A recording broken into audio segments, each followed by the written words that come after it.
Discussing who cares about conspiracy theories, evidence from a new survey on Georgia in Kazakhstan.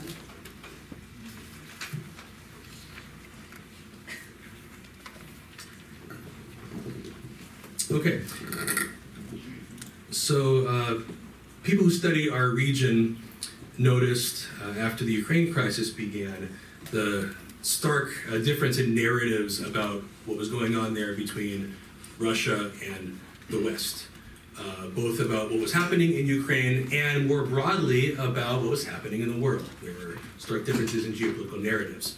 One aspect of the discourse coming out of Russia was conspiracy theories about the West's intentions in, for example, enlarging NATO and what exactly it was doing or not doing in Ukraine. We know for a long time, though, or at least it's been assumed, that Russians are notoriously susceptible to conspiracy theories. There hasn't been a lot of social science work on this until now, but it's commonly assumed, it's kind of a common sense notion that Russians are very conspiratorial, and people who've traveled in the region and talked to taxi drivers will probably agree with that. Along with this, we also know that Russia has been trying to project soft power, persuading people, citizens in the near abroad, and sometimes further afield, about its version of the narrative. So trying to sell other citizens about its version of what's been going on in Ukraine and more broadly. So I'm going to report some evidence about the extent to which people in Georgia and Kazakhstan believe in conspiracy theories. Now, I chose Georgia and Kazakhstan deliberately because they're useful for certain reasons in order to test certain theories. One important difference is that they have different types of regimes. Georgia is a competitive hybrid regime, sometimes more democratic, sometimes less. Kazakhstan, as we've heard, is a consolidated authoritarian regime. This may have, and I argue that it does have implications for both the propensity for people to believe in conspiracies and the amount of conspiracy theories that are out there. And separately, now the data I've collected, I've shown that Georgia does actually have a lot more conspiracy theories out there in the ether than Kazakhstan does. Another important difference is geopolitical orientations. Kazakhstan tends to be in Russia's camp, not necessarily hostile, but kind of ambivalent toward the US. Georgia has been pro-American for at least a decade and a half, and more importantly, anti-Russian. So, before I did these surveys, I conducted focus groups in these two countries in September of last year, and the surveys were conducted in March of this year. 1,000 respondents in each country in a nationally representative sample covering all the regions. Besides the conspiracy questions, there are a variety of other questions that were included that I'm also using in other work to try to figure out both what causes conspiracy theories and what effects conspiracy theories have. That's probably all the preface. No, one more preface. The conspiracy questions, the conspiracy data I'm going to show consists of two sets of questions. One is generic conspiracy theories, that is statements about general behavior of the government and global actors. And there's a set of specific conspiracy theory questions that references and names particular actors. And these are also statements, claims that are commonly heard and would be familiar to most people living in both Georgia and Kazakhstan and Russia and throughout the region. Okay, so these are the 8 generic conspiracy theory questions on the survey. I'll read them quickly, it just makes it easier so we're all on the same page. Regardless of who is officially in charge of governments and other organizations, there is a single group of people who secretly control events and rule the world together. The government is involved in the murder of innocent citizens and or well-known public figures and keeps this a secret. The power held by heads of state is second to that of a small unknown groups who really control world politics. The spread of certain viruses and diseases is the result of the deliberate concealed efforts of some organization. The government permits or perpetrates acts of terrorism on its own soil, disguising its involvement. The government uses people as patsies to hide its involvement in criminal activity. Experiments involving new drugs or technologies are routinely carried out on the public without their knowledge or consent. And a lot of important information is deliberately concealed from the public out of self-interest. I did not invent these. These are actually taken from surveys conducted in the US and the UK and published in journals of psychology or political psychology. And the results. Georgians are more conspiratorial on every question. Georgians here are in blue, Kazakhstanis are in red. It's also worth noting that on the whole, people are quite conspiratorial. This is on a scale of 0 to 4. 4 being the statement is definitely true, однозначно это правда, and 3 is probably true, or likely true, возможно это правда. So people lie closer to probably true than probably not true. And there are significant differences statistically on all the questions except for terrorism. The most popular of these conspiracy theories is that the government conceals information from its citizens out of self-interest. The least popular is that the government commits terrorism against some people. But there is still a fair amount of people who believe that. The second set of questions is specific conspiracy theories. And one might assume that the results would be similar, but also possibly not, depending on who's involved in the conspiracy conjectures, which I'll show you now. 8 of these. The idea of man-made global warming is a hoax that was invented to deceive people. This is also popular in other certain countries. Regardless of who's officially in charge of governments, media organizations, and companies, Masons really control world events like wars and economic crises.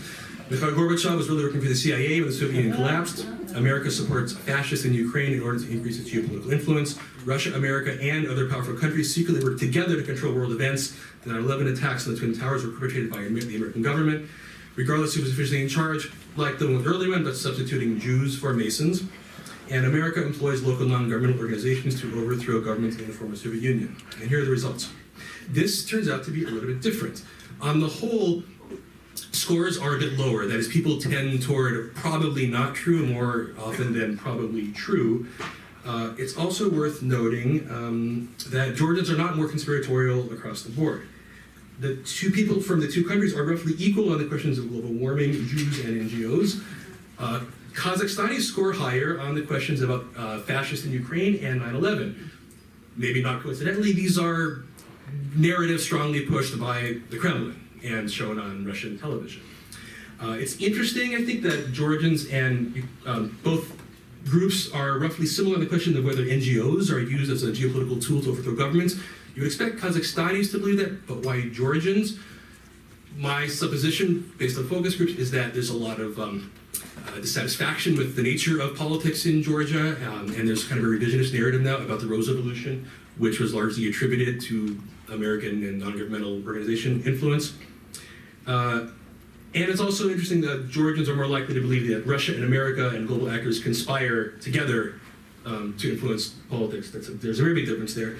Again, we could talk about why. I think it has to do with Georgian fatigue at superpower competition and the impression that their weak politicians will work for one side or the other. It doesn't really matter who's in charge. The important thing is that powerful people outside of the country are really making decisions.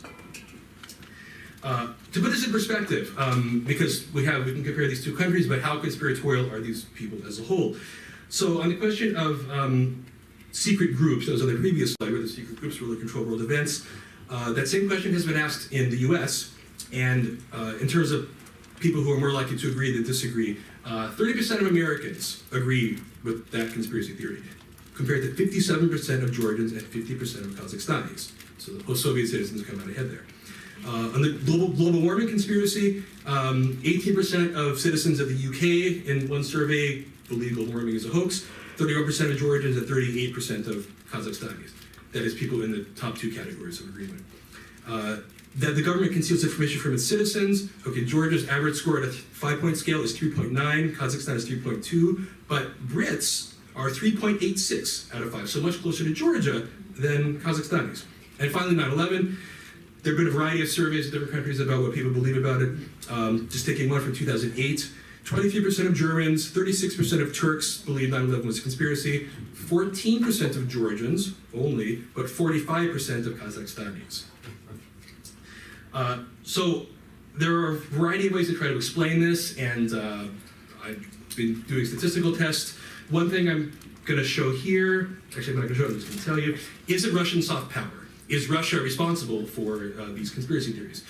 I asked a question in the survey of how often people watch, or whether respondents watched television from Russia in the last week.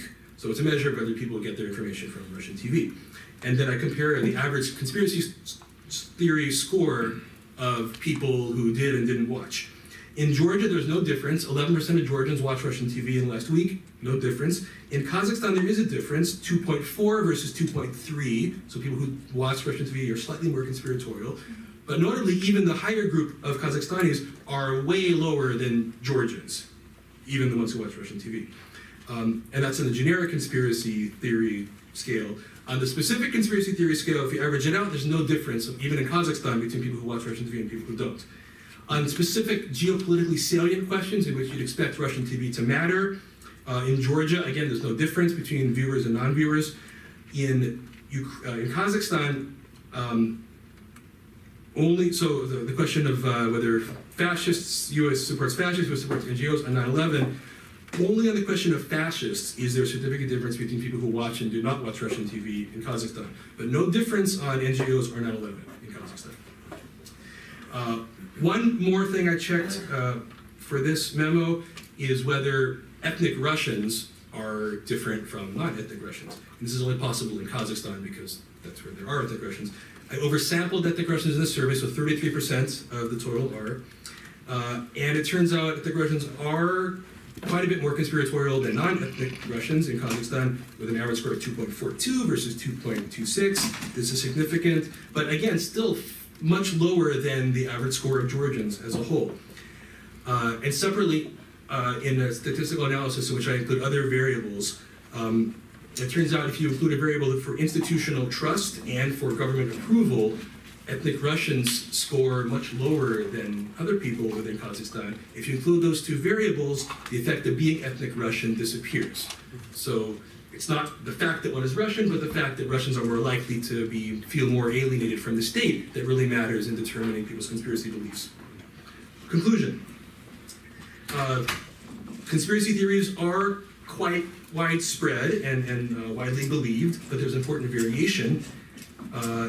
In competitive Georgia, like competitive Kyrgyzstan, people often have jaundiced view of politics, perhaps for good reason. That makes them less trusting in government, makes them more likely to believe conspiracy theories. Incidentally, in other questions on the survey, Kazakhstanis both have stronger democratic values than Georgians and are more likely to believe their country is democratic than Georgians are about Georgia. And it's not the Russian media effect alone. There are strong indigenous reasons for people to believe in conspiracy theories. And it's not just a psychological quirk.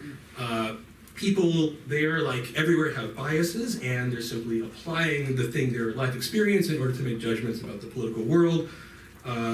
Geopolitics is filtered through the domestic media, also giving people ideas of who's out there, who has power, and who might do nefarious things. So one might even say that believing in conspiracy theories is rational. Thanks.